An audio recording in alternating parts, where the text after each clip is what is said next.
Opa, boa tarde aí, galera.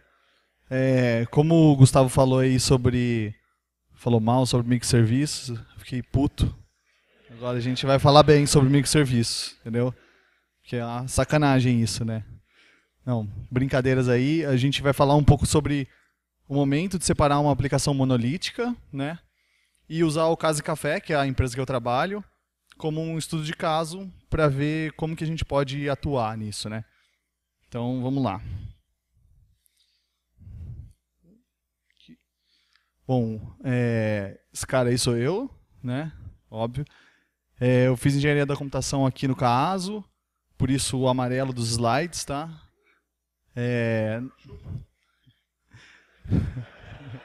Pô, Cris. Aí sacaneou, hein?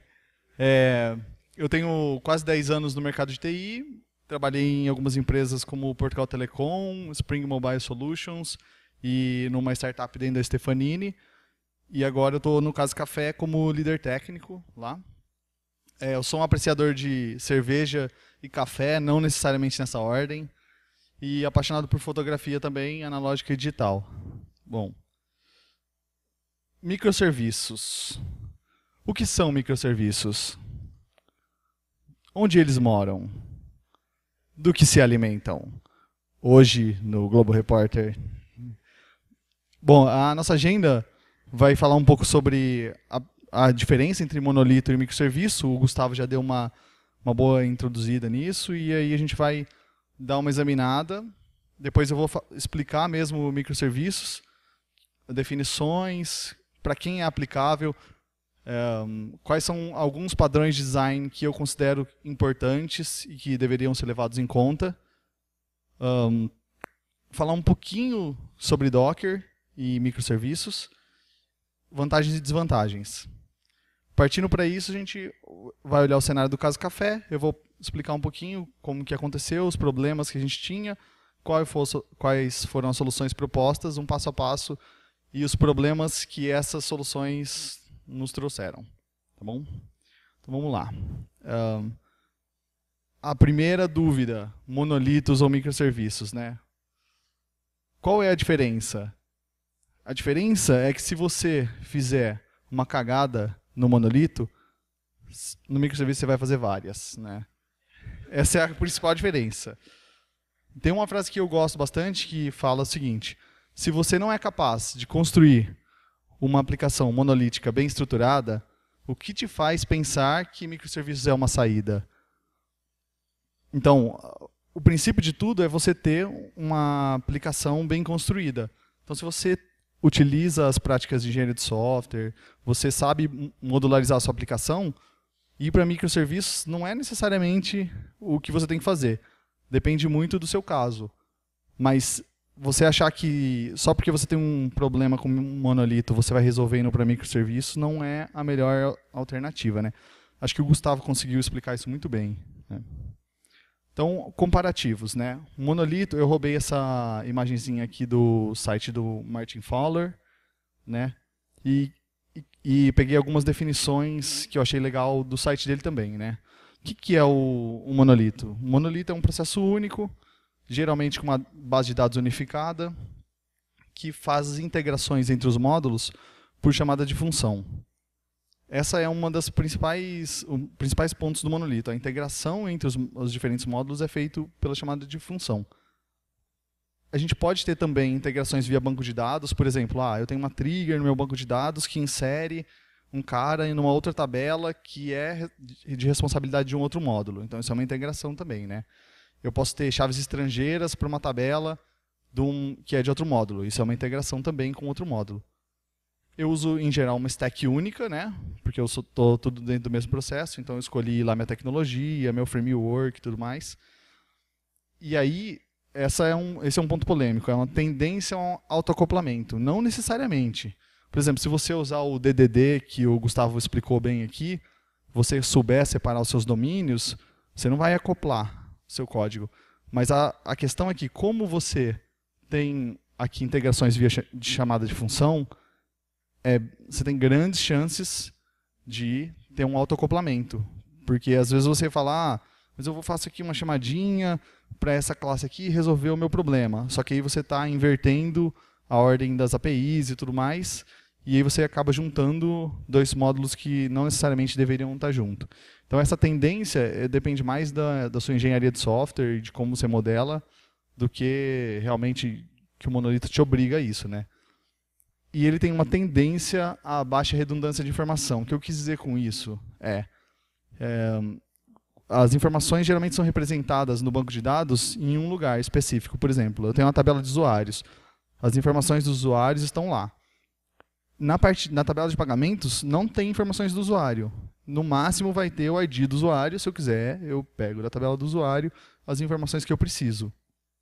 Então, pelo fato de estar tudo num processo só, a gente tem essa facilidade de não ter que replicar os dados, né? Partindo para os microserviços, no comparativo, é tudo ao contrário, né? Em vez de um processo, são múltiplos processos. O modelo de dados é separado, então cada módulo tem o seu modelo de dados. E esse modelo de dados pode ser feito, inclusive, em tecnologias de armazenamento diferente. As integrações entre os diferentes módulos são feitas através de chamadas remotas, geralmente com REST ou alguma coisa parecida. E a fronteira do microserviço é muito bem definida, porque é a API que você expõe. Então, aquela API limita muito bem o que o seu microserviço expõe para o mundo, né? E aí, isso faz também com que você tenha que definir muito bem o domínio que o seu microserviço vai abordar, porque, já que ele vai expor uma API, né? E com microserviço você pode usar uma stack. Por exemplo, aqui a gente tem vários exemplos do que seriam os microserviços, né? Esse aqui pode estar numa linguagem, esse aqui em outra, esse aqui em outra, e assim por diante, né? E pelo fato da gente ter a fronteira muito bem definida, a gente diminui o acoplamento entre os módulos, né? Isso facilita com que a gente tenha essa separação. E a tendência à alta redundância de informação por conta de que, eventualmente, você vai salvar informações de outro módulo dentro do seu para não ter que fazer uma requisição toda vez que você precisar daquele dado, né? Então, por exemplo, a tabela, aqui o microserviço de pagamentos pode ter, eventualmente, no seu modelo de dados, algum dado de usuário, porque ele não quer toda vez ter que ir lá no usuário e pegar as informações, né? Então, dado o comparativo, agora eu vou começar a falar sobre microserviços a fundo, né? E tentar passar pelos pontos que eu julgo mais importantes. Primeiro, o microserviço, o básico dele é ser independente. Então, o microserviço ele é um serviço.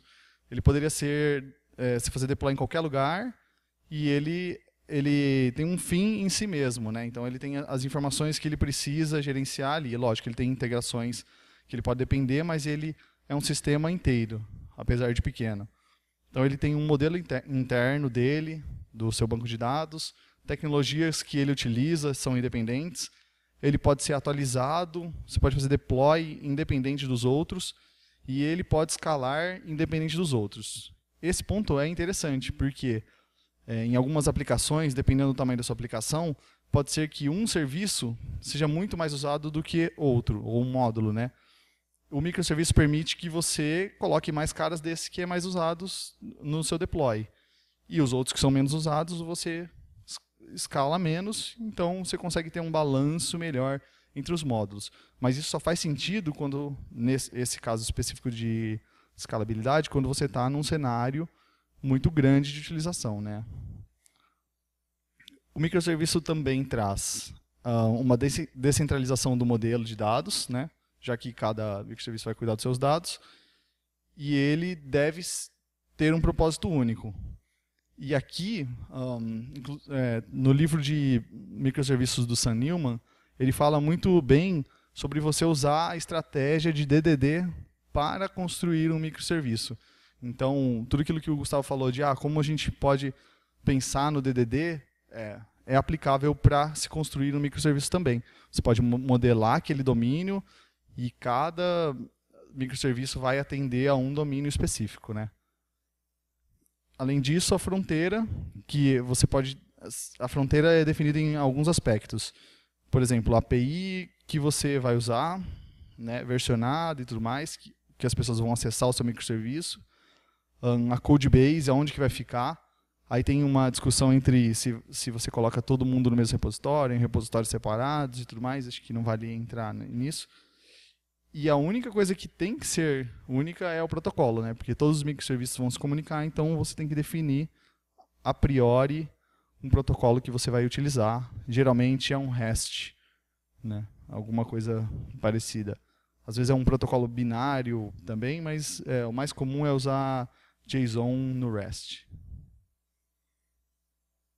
E, bom, agora a gente tem uma noção do que são os microserviços, qual a diferença e quando faz sentido adotar. Sempre faz sentido? Não. Tem uma frase não, é a lei de Conway. Não sei se vocês estão familiarizados, mas é uma lei que diz que qualquer empresa que projete um sistema, inevitavelmente produz um projeto cuja estrutura é uma cópia da estrutura de comunicação da organização. O que ele quer dizer com isso, né? É bonito, né? Mas o que ele quer dizer? O que ele quer dizer é que se eu tenho uma empresa que ela tem equipes, uma equipe de UI, front-end aqui, uma equipe de back-end e uma equipe de DBAs, é certo que ela vai produzir um software que tem um front-end, que se comunica via um protocolo bem definido e APIs especificadas com back-end, que vai se comunicar com um protocolo bem definido e tudo mais com o banco de dados. Entre os componentes do back-end, não necessariamente vai ter uma estrutura muito bem definida. Por quê? A estrutura da empresa faz com que o seu software seja uma cópia dessa estrutura de comunicação.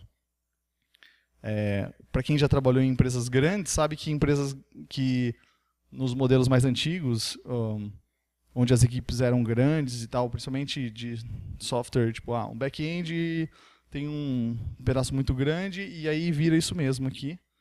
E não tem muito regra para comunicação.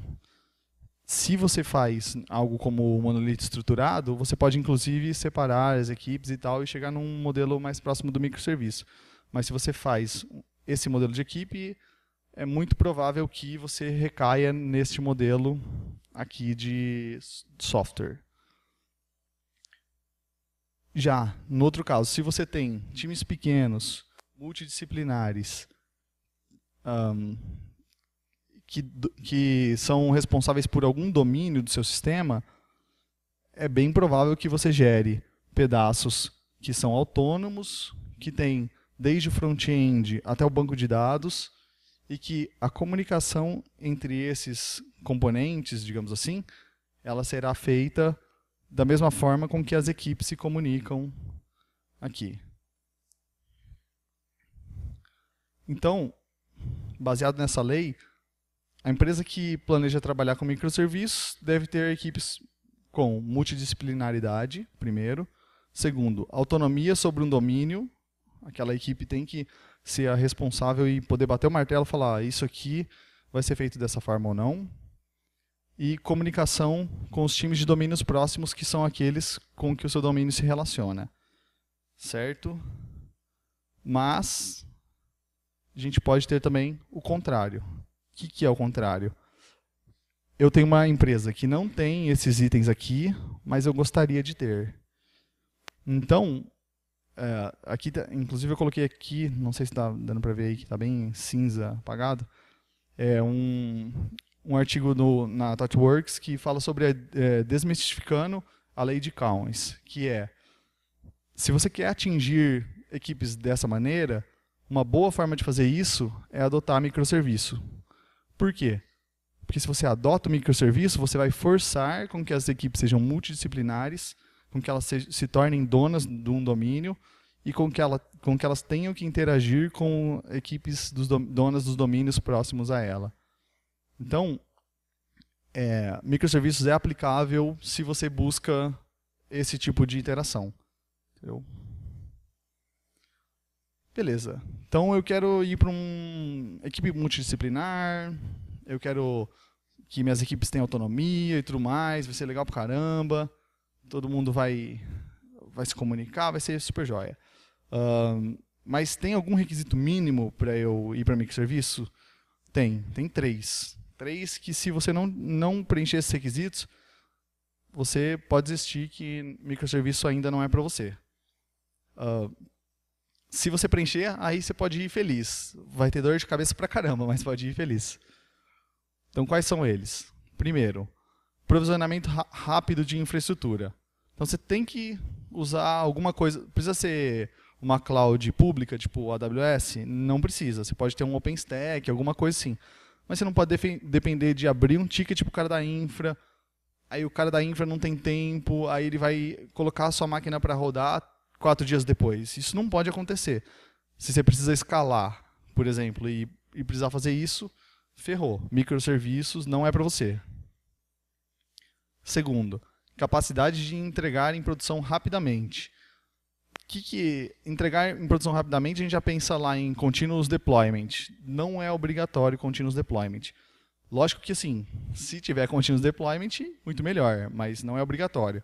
A ideia é que você tenha um processo de entrega que não dependa de 50 níveis de aprovação, que você consiga garantir qualidade mínima com um certo de passos estruturados e, sempre que possível, com releases pequenas e automatização. E o terceiro e último, monitoria básica. O primeiro caso que a gente pensa é log, por exemplo, né? Se você está com 10 microserviços rodando num cluster de 20 máquinas da EC2, e aí deu um pau, você precisa olhar o log. Como é que você descobre onde está o seu log? Então, o mínimo que você tem que ter é uma centralização desses logs, um controle do status das suas máquinas, para saber se sua infra está ok, sua rede está ok, e um status dos seus serviços, né? Não precisa de ter um dashboard no Grafana, time series, com 3 semanas lá para eu fazer tudo bonito e meu gerente olhar para mim e falar, caramba, tá legal isso. Não. Isso aí é over. O que a gente precisa mínimo é isso. Se tiver isso, dá para ir para microserviços. Então, você vai para microserviços, você fala, pô, beleza, é só eu fazer um código aqui. Eu não sei quem falou um negócio super interessante.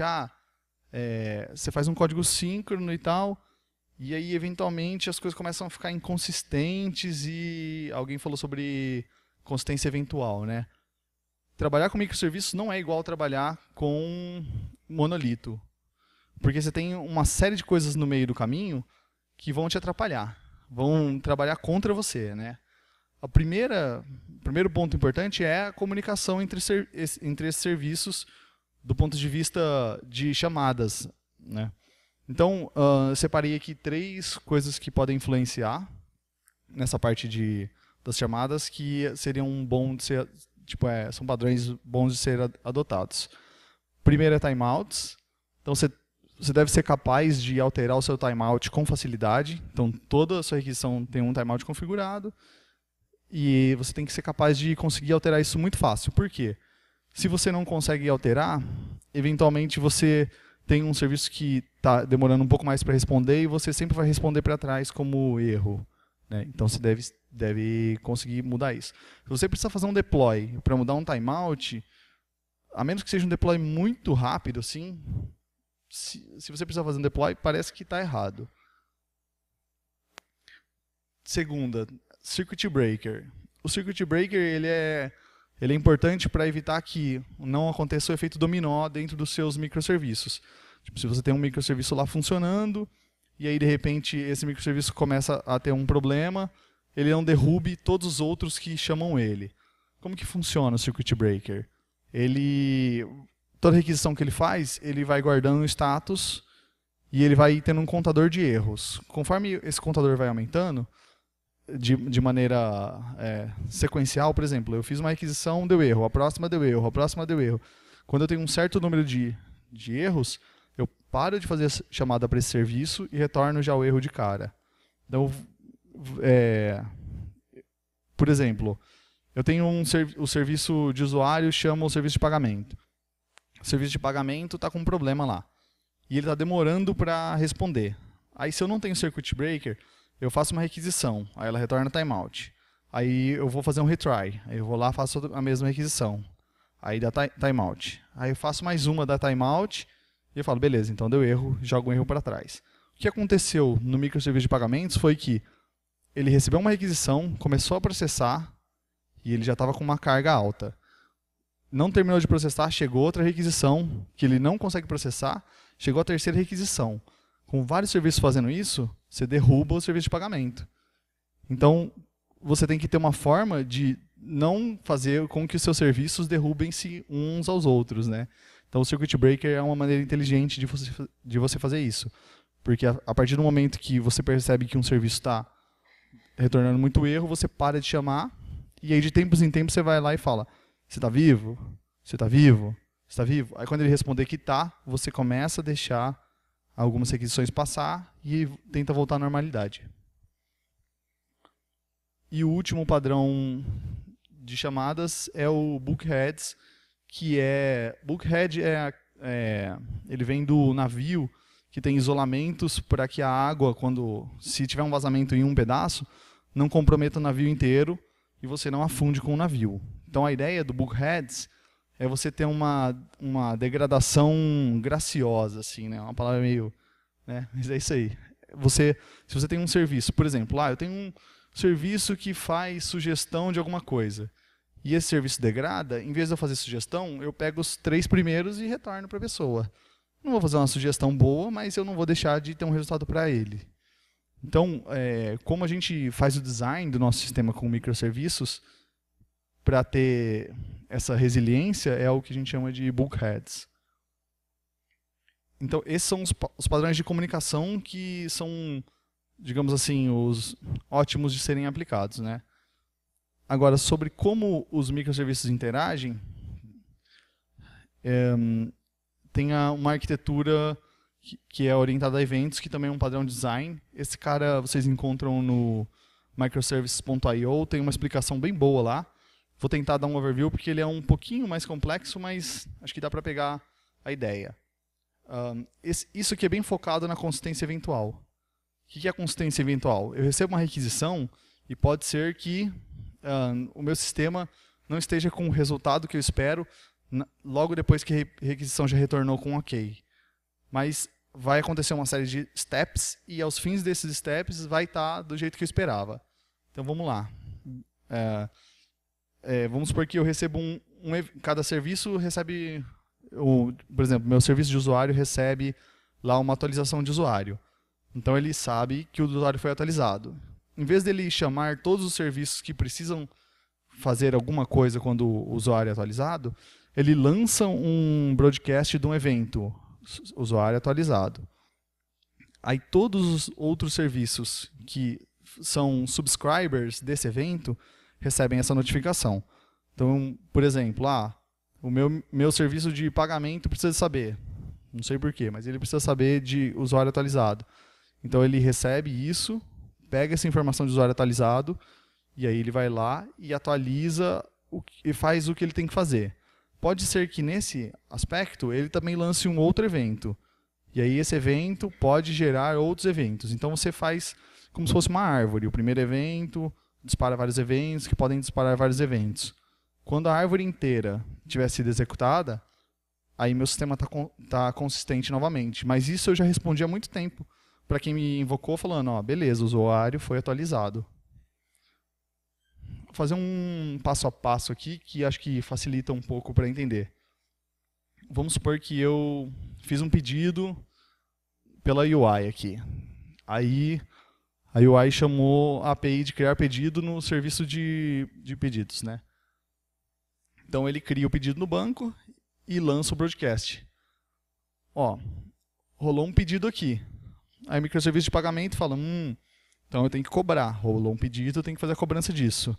Aí ele vai lá no gateway, faz a cobrança, o gateway fala, beleza, cobrou OK. Aí ele lança um pedido, pagamento aprovado. E aí o próprio microserviço de pedidos atualiza o status do pedido para, beleza, pedido aprovado, pago. E aí isso vai dar sequência, possivelmente, a outros eventos, que vai fazer com que o sistema todo fique consistente mas sem necessariamente fazer com que a UI fique esperando. Essa é uma forma de tratar que desacopla um pouco as coisas. Bom, passando para... Esses são os padrões que eu acho que são legais de saber para microserviços, que faz sentido entender um pouco. E passando para ferramentas, a única que eu vou citar aqui é o Docker. Acho que vocês devem estar ouvindo de Docker pra caramba, e inclusive teve a palestra hoje cedo sobre Docker, né? Para quem usa microserviços, eu diria que é essencial, sim. O Docker vai te garantir uma fidelidade de ambientes, ou seja, você tem o mesmo código que roda em desenvolvimento, roda em QA, roda em homologação, roda em produção. Você pode tratar a sua infra como uma commodity, porque você vai jogando os seus containers lá. Ele facilita a escalabilidade horizontal e ele garante um deploy consistente, porque é exatamente a mesma coisa que você está entregando num lugar, você está entregando em outro, né? Então é uma ferramenta que para quem vai usar microserviços deve se ater bastante. E se você vai usar microserviços, você não vai subir um container, você vai subir um monte. Então você precisa de um orquestrador. Qual orquestrador? Depende. Meio que depende aí das suas necessidades. Se você estiver começando, eu diria para você começar com o Swarm que já vem, entender quais são as limitações e ver se você precisa de mais. Se você precisar de mais, parte para um Kubernetes, para um Marathon e Mesos. E acho que é por aí, né? Beleza. A gente falou, então, sobre os microserviços e esboçou um pouco vantagem e desvantagem. Então, vamos sumarizar aqui. Quais são as desvantagens do microserviço? Deu para ver, complexidade é uma delas, né? Você tem que ter um controle muito maior das coisas. Segundo, é impraticável microserviços sem automatização. Precisa automatizar tudo? Não, mas você precisa automatizar bastante. Se você não automatizar bastante, vai dar muita dor de cabeça. Terceiro, o custo é alto para a integração entre módulos, porque você tem que fazer uma chamada REST, por exemplo, em vez de fazer uma chamada de função. É tudo mais custoso, seus testes são mais custosos, o tempo de execução é maior. E uma desvantagem é múltiplas stacks. Você não pode pegar uma pessoa de um time, mandar para o outro time, porque pode ser que as stacks sejam diferentes. Então esse cara vai ter toda uma curva de aprendizado para aprender uma nova tecnologia e ficar fluente nisso. Tá, e quais são as vantagens? Times autogerenciáveis, que foi o que a gente falou lá no começo com a Lady Conways e tal. Segundo, times multifuncionais, que isso traz uma grande riqueza, principalmente para quem é muito focado em um tipo de desenvolvimento só, começa a aprender um pouco mais de outras coisas. Terceiro, desacoplamento, é meio que básico, né? Quarto, independência entre os módulos, tanto que você pode fazer os deploys separados e tudo mais. Quinto, arquitetura evolutiva, isso é facilitado, porque você pode sempre melhorar o seu software e ir entregando com microserviços. E a última vantagem, múltiplas stacks, que você pode fazer cada microserviço com a tecnologia que você quiser. E também é uma vantagem, apesar de ter suas desvantagens. Então o veredito depende, né? Tem muita hype em cima de microserviços, mas não necessariamente é a melhor solução. Então, tem várias empresas que adotam microserviços. Coloquei algumas aqui: Uber, SoundCloud, Spotify, Google, Facebook, Netflix. Inclusive a Netflix desenvolve uma série de ferramentas open source aí para quem pretende usar microserviços. Eu falei, por exemplo, do Circuit Breaker. Eles têm o Hystrix, que é um Circuit Breaker para Java. É fenomenal, assim, que é open source. Então, você pode usar, né? Mas quer dizer que então empresas grandes usam, eu deveria usar? É o que o Gustavo falou. Às vezes, para o que você vai fazer, você está pegando uma bazuca para matar um mosquito, né? Agora partindo um pouco para o estudo de caso do Caso Café, que é onde eu trabalho, e como que a gente aplicou todos esses fundamentos do microserviço, ou tentou pelo menos, e falar um pouco de aonde a gente chegou, né? O Casa Café é um marketplace de empregos domésticos. Então, profissionais buscam emprego, contratantes buscam profissionais, criam vagas para buscar profissionais. Tudo isso via geolocalização e reputação. Então, se você quer encontrar babá, empregada doméstica, faxineira, motorista, coisas para o lar, o Casa Café tenta atender essa demanda, né? E tem um pouco mais de 500 mil usuários no site. A empresa começou em 2009 e ela começou como uma ideia de um casal de sócios, e eles contrataram um desenvolvedor freelance que foi fazendo, né? Então, ainda bem lá no início e tal. E aí, então, pegou-se a ideia de MVP, né? Então qual que é o MVP? Acho que todo mundo viu essa figurinha, né? Você faz o skate, aí você viu, pô, seu cliente ficou feliz com o skate, beleza. Então eu vou dar um patinete para ele, aí ele fica mais feliz. Então a bicicletinha, porra, uma moto, chegou no carro, né? Então você tem o cliente ficando satisfeito em cada uma das etapas. No Casa Café, a ideia era fazer um avião. Então o MVP de um avião é uma cadeira com balão, né? Aí testou, falou, beleza, então vamos evoluir isso. Como que você evolui uma cadeira com balão? Você evolui para muitas cadeiras com um balão, né? Então, não houve um cuidado para fazer uma evolução do MVP, em termos de software, para acompanhar o objetivo final, em termos de plataforma, né? Esse foi um dos primeiros problemas. Segundo, a qualidade de código. Não estou dizendo que o código era feio, mas era feio pra caralho. Era muito feio. E problemas de escalabilidade. No começo eram poucos usuários, o sistema estava lá, um servidorzinho, aí depois foi crescendo o número de usuários, a demanda, aí aumentou o servidor, aí depois, de repente, saiu na pequenas empresas grandes negócios, na Endeavor, não sei o quê, encheu de gente. O que aconteceu? Servidor on fire. Serviço indisponível. Então, o problema foi que o MVP tornou-se produto sem haver uma adequação. O produto ganhou escala por conta de aparecer na mídia. Não existiu preocupação com qualidade de software. A lógica de negócio ficou obscura porque o desenvolvedor já não trabalhava mais, a equipe não sabia mais qual era o domínio do problema. O sistema teve que escalar verticalmente, porque ele não foi projetado para escalar horizontalmente. E aí começou a ter indisponibilidade de serviço direto. Então, no começo de 2016, que foi mais ou menos quando eu entrei no Casa Café, mais ou menos uma vez por semana caía o servidor, assim. E às vezes era tipo sexta-feira, 9 da noite, estava em casa, abrindo uma cerveja, o meu Slack fazia pim, aí eu falava, nossa, caiu. Dava aquela... Até hoje eu tenho trauma da notificação do Slack no celular por conta disso. Então, o que a gente propôs de solução? Vamos trocar a roda do carro com o carro andando, né? Porque a empresa faturava, pagava as contas. A gente não podia se dar o luxo de fazer um produto novo e do zero e esperar para colocar em produção. A gente precisava de soluções imediatas, que, por mais que não fossem resolver o problema de uma vez, mas resolvessem gradativamente.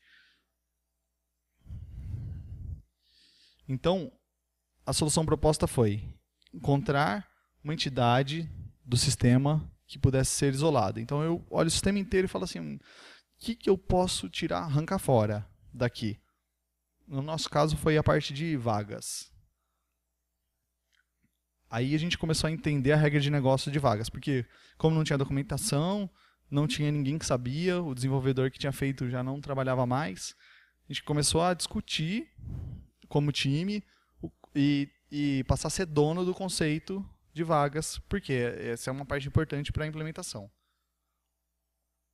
A gente criou um serviço completamente separado, com a lógica de negócio que a gente discutiu lá. E por último, a gente usou a parte antiga do software como fallback. Então, as requisições novas de vagas iam para o serviço novo. Se desse errado, ele caía no conforto código antigo, né? Então, tentando trocar a roda com o carro andando. Por isso, microserviço pareceu uma escolha um pouco mais óbvia.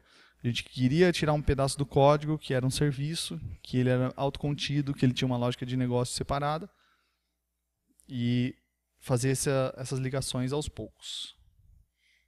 Então, o exemplo que eu expliquei agora da vaga funcionaria do seguinte modo. Por exemplo, eu vou criar uma vaga.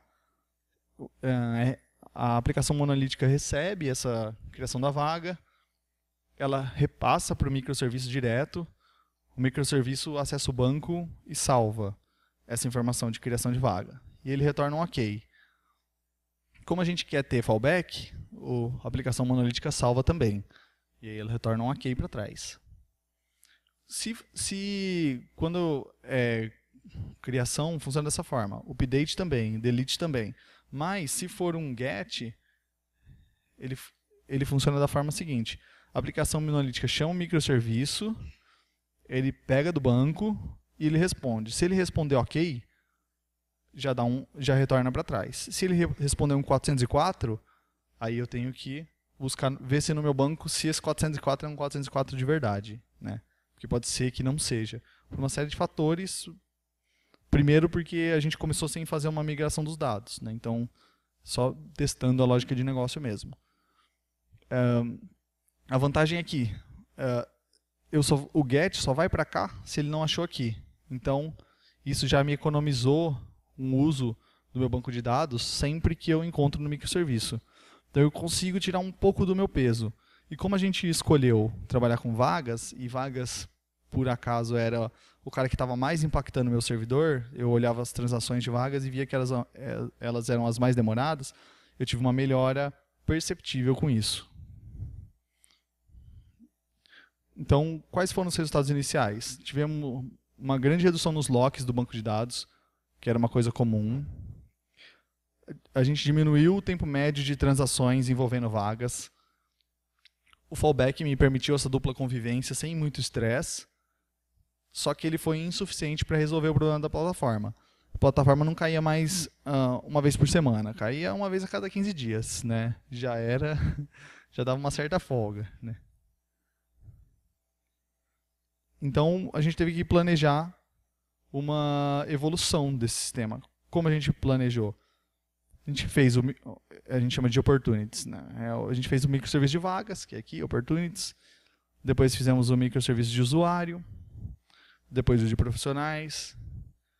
Aí a gente decidiu fazer um microserviço para se comunicar direto com o cliente web e orquestrar as chamadas aqui dentro. Depois a gente fez um microserviço de eventos para adotar a estratégia de arquitetura orientada a eventos. Depois a gente colocou um microserviço de busca. Agora a gente está colocando um de pagamento. A gente tem um microserviço de métricas. A gente tem um microserviço de mensagem. A gente vai fazer um de review, um de produtos, um de favoritos. E assim vai, né? Fazendo uma colmeinha dos nossos microserviços aqui. Quando tudo isso estiver pronto, aí eu posso desligar o meu monolito. Mas ainda dá para ver, tem muita coisa branca aqui, ainda vai demorar um pouco. Mas eu consegui reduzir parcialmente e cada vez mais a carga no meu monolito, e hoje o monolito deve fazer 3 ou 4 meses que não cai mais. Então já eu já durmo de fim de semana, é bem mais legal esse negócio de ter vida. Assim, costuma funcionar bem. E minha esposa agradece também, né? Então, alguns dados técnicos do que a gente fez lá. A gente usou o REST. A gente está usando um cluster do Swarm. Bem simples, assim. Não tem nenhuma frescura. É tudo máquina da EC2 e um CloudFormation para fazer o deploy das máquinas bonitinho lá. A gente faz o deploy sempre com imagens do Docker. Banco de dados a gente usa o MongoDB. E um Cassandra, está perdido lá, mas a gente vai arrancar ele fora. Comunicação é síncrona na maior parte, porque a gente implementou a arquitetura orientada a eventos, só que já tinha muita coisa feita. Então agora a gente está readequando para usar a arquitetura orientada a eventos. Então a gente tem alguns problemas aí por não ser ainda 100% orientado a eventos. E a gente usa como stack principal, hoje, PHP e Nginx, mas a gente também tem alguns microserviços feitos com Node.js. E o plano é depois repensar os microserviços e a linguagem de cada um deles, né? Então, partindo para o finalzinho aqui, quais foram as dificuldades? A primeira dificuldade é falta de automatização. Se você vem de um software que não é nada automatizado, você começa um outro, você às vezes fica meio perdido. Assim, o que eu tenho que automatizar? É uma arquitetura diferente, você fica meio... Não sei o que eu devo fazer de automatização. E a gente foi descobrindo aos poucos, com vários erros, né, onde automatizar. Segundo problema foi que a monitoria que existia no começo era pequena. Ainda bem que eu tinha aquela redundância, porque eu ainda não sabia. Eu fui para o microserviço sem cumprir as 3 coisas básicas. Então, eu tinha problemas com essa falta de monitoria. Terceiro é perda de produtividade do time. Por quê? Com microserviços, a menos que você já está muito bem automatizado e tem um processo muito bem definido, você vai perder tempo com ambientes que você tem que configurar, com todos os serviços se comunicando. Você vai ter problemas com versionamento de API, porque a pessoa às vezes está usando a versão errada no Git, não baixou a versão nova no Git e aí não está se comunicando direito. E você tem problemas na hora de fazer deploy se você não cercou com automatização. E além disso, um que é básico, que é o overhead de requisições. E agora? Essa é a minha principal sugestão. Assim, não acredite na hype. Microserviços é legal, tem muita coisa boa para se fazer com microserviços, mas usar microserviços por usar microserviços é dar um tiro no pé. É um grande problema, na verdade. Aqui, uma listinha simples das referências que eu usei para montar isso aqui. O site do Martin Fowler tem umas coisas muito boas sobre microserviços. Esse Microservices.io tem uma série de padrões lá, explica como funciona, é bem legal, tem alguns diagraminhas e tudo mais. Esse livro aqui deveria ser obrigatório para alguém que quer ir para microserviços, porque ele tem todos os problemas, soluções e, em muitos casos, dicas de ferramenta que você pode usar. O Sam Newman é um cara da ThoughtWorks, que é especialista em microserviços. Esse livro, Release It, é um livro velho, na verdade, mas ele tem um conteúdo muito importante para quem quer trabalhar com software em produção e larga escala. Além disso, o site da ThoughtWorks, o Tecnoblog da Netflix e o blog do Nginx. E aí eu queria abrir para vocês, se alguém tem perguntas, dúvidas, certezas, fala que eu escuto. Espera aí, pessoal. Fala aqui. Tô levando o microfone. Quem tem dúvida? Nossa, um monte. Acho que só para avisar, os slides vão estar depois no Speaker Deck, né? Então, também dá para pegar todos os slides lá. Então, a gente aqui trabalha no PagSeguro e a gente passou para o microserviços em 2015, né? 2015.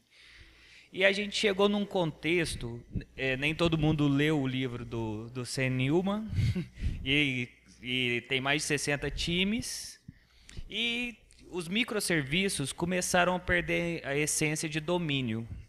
E às vezes pode estar virando vários mini monolíticos. Macroserviços, né?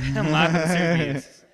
E eu queria saber, tipo assim, agora a gente está até adotando uma técnica, adotando uma arquitetura que chama BFF, não sei se você já ouviu falar. Mas, tipo Backends assim, for front-enders. Isso, né? para talvez as pessoas pararem de perder esse conceito e deixar o domínio ali separado. Você tem alguma ferramenta, alguma dica com a sua experiência, se tem alguma solução para isso, ou é só estudar, pôr todo mundo alinhado, o que é um domínio, deixar claro que é bem separado mesmo? Assim, uma dica, eu não sei se eu tenho uma dica exata. O que a gente costuma fazer lá no nosso time é, inclusive deve ser incentivado, é questionamentos por parte da equipe. E primeiro que se a equipe é dona daquele domínio, ela deveria ser capaz de saber quando aquilo é do domínio dela ou não. Mas tirando isso, é legal que a equipe inteira tenha autonomia para questionar por que as partes estão ali, se elas deveriam ou não estar ali. Então, uma coisa que eu sempre tento fazer é quando a gente vai montar, sei lá, uma API nova, é se aquilo faz sentido naquele lugar e por quê. E às vezes eu já vou convencido que faz. Mas eu mesmo faço essa pergunta várias vezes, porque eventualmente uma pessoa pode falar assim, cara, mas você pensou que isso aqui é um conceito que talvez não faça sentido? E aí, nesses casos, a gente tenta desdobrar um microserviço. Aconteceu com a gente também, em alguns casos, de terem conceitos que se aninharam, virou um macroserviço também. Aí a primeira coisa que eu faço é geralmente criar um débito técnico, que é separar isso lá, que pode ser que não vai ser priorizado no próximo sprint, mas ele vai ser priorizado em algum sprint pronto, assim, próximo, né? Acho que é isso, não tem muito... Às vezes, assim, nem todo mundo vai ler o livro, mas é importante que tenha pelo menos alguma pessoa na equipe que tenha um conhecimento para instigar o questionamento, né? Acho que isso que é o mais importante. E aí, Rafael? Cara, eu tenho uma dúvida com relação à segurança, principalmente nesse cenário aí que você falou. Como que você lidou com a segurança entre as APIs, tipo um módulo chamando o outro, e também com as APIs expostas? Como que você compartilhou a sua sessão? Tá. Tem várias coisas envolvidas, então eu vou simplificar um pouquinho, né? No caso das minhas APIs, eu faço um cercadinho na minha rede, assim, para ninguém conseguir acessar as APIs internas dos meus microserviços de fora, a menos que passe por um cara específico, né, que é o porteiro, digamos assim, né? E aí, com esse cara, eu tenho algumas precauções de tipo autenticação e tudo mais, né? Passado dali, o que eu deveria fazer é eu tenho um cara que cuida de autenticação, mas um cara que cuida de autorização, porque às vezes você pode autenticar, mas você não tem autorização para ver algum recurso. Como assim, todo mundo que acessava poderia ver esses recursos, eu não trabalhei com autorização nesse caso. Eu me limitei a criar uma questão de autenticação. Só que aí eu configurei isso para ser acessível só via monolito. Então, só o meu monolito enxerga os meus microserviços. Então, eu já restringi bastante coisa daí. Então, eu não tenho qualquer pessoa conseguindo acessar. O meu monolito também ele faz autenticação e autorização. Então, eu meio que usei o meu monolito como o cara que restringe e depois eu faço uma coisa meio que protegida, mas meio que só cercando, assim. Eu não tenho uma super questão de autenticação e tudo mais. Não sei se respondeu.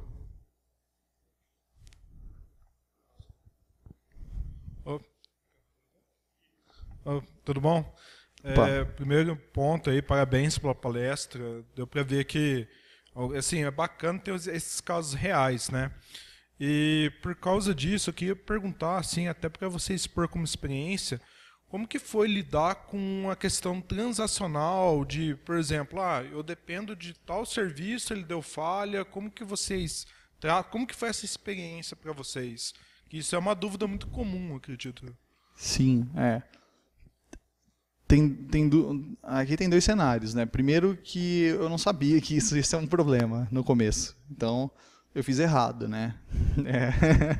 Então, eu confiei que ia dar tudo certo e tal, e começou a desincronizar. E aí eu tinha vantagem de ter o fallback, né? Então, como eu tinha o fallback, o dado existia no monolito, ele dava errado aqui, iria no monolito, retornava e ok. Então, eu não comprometia minha consistência. A partir do momento que eu percebi que as bases estavam ficando muito distantes, aí eu comecei a trabalhar melhor com aqueles conceitos do começo, dos padrões de arquitetura, de circuit breaker, retries, que eu não coloquei lá, enfim, e principalmente a arquitetura orientada a eventos, que ela ajuda a garantir uma consistência. Nos casos onde um evento falha, você tem um trace de log, uma possibilidade de automatização desses casos muito maior, né? Hoje, como a gente não tem um volume muito grande desse tipo de falha, a gente ainda não tem uma automatização 100% legal lá para manter sincronizado as coisas, né? Mas acho que seria mais ou menos por aí. A gente ter uma lógica de quando falha, a gente joga para uma fila de erro e depois tem um reprocessamento automático e, por último, um manual, os casos muito espúrios. Parabéns também pela apresentação. Minha dúvida é sobre dependências, né? Como você tem muitos tem módulos, é uma coisa bastante granular, como você lida com as dependências e se você tem preocupação com retrocompatibilidade, se você evolui sua API de uma forma que fique compatível com versões anteriores, como você lida com essa evolução? Legal, essa pergunta é boa. Primeiro, versionamento de API tem que rolar, mas isso não impede que você, de repente, vai deprecar uma versão de API e tem algum microserviço usando, então esse é um problema. Então tem um cenário de teste que você pode ter, no nosso caso a gente ainda não tem, porque não teve tantas deprecações, que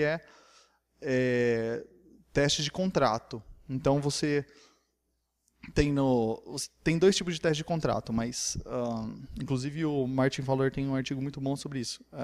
Você pode fazer um teste no seu microserviço, por exemplo, pagamentos lá, que está mudando a API, que tem um exemplo de chamada de cada uma das dependências de cara que depende dele. E esses testes quebram se ele quebrar a API de uma maneira muito forte. E aí você avisa a equipe, isso triga uma ação, digamos, offline para avisar a equipe, eu vou quebrar o seu serviço, então você tem que colocar aí uma ação para corrigir isso, né?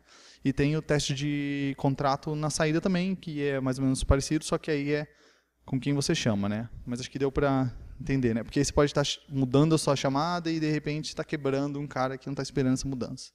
Mas acho que seria por aí, assim, a melhor estratégia que eu vejo para resolver. Isso aí. Então, brigadão aí. Vamos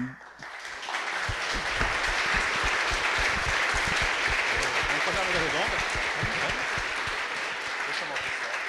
Tem meus contatos aqui, depois o slide vai estar no speaker deck do OpenSanka, e aí vocês ficam à vontade para mandar e-mail, adicionar aí em qualquer rede, aí a gente vai trocando uma ideia. Valeu, galera.